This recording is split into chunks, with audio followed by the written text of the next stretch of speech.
Vildo, jaké jsou pocity? Blbý. Jsou výborná, bolí mě nožičky. Nožičky, jak je to možné? Vildo bolí nožičky.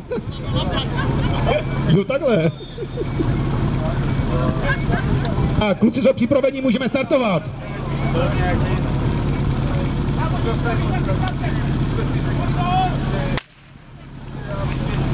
Tak, bylo odstartováno. Časomíra běží, výborně. Vilda běží k rozdělovači zapojit. 4 motají hadice. Jeden čeká za oknem. Zase trošičku jiná taktika. Uvidíme, jak jim to vyjde.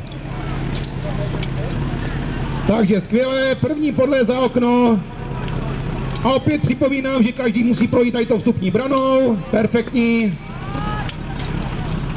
Tak, tady to funguje jako na drátkách. Tak, Bčko ve vedení se natahuje.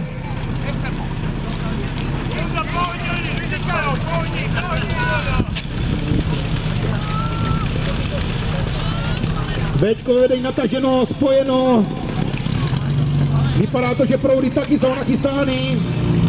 Jdeme na vodu, vodu máme. A jdeme na to. Ne, rozdělování není spojený.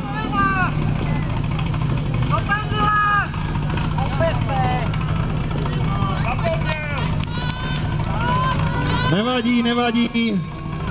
Tak a jdeme znovu.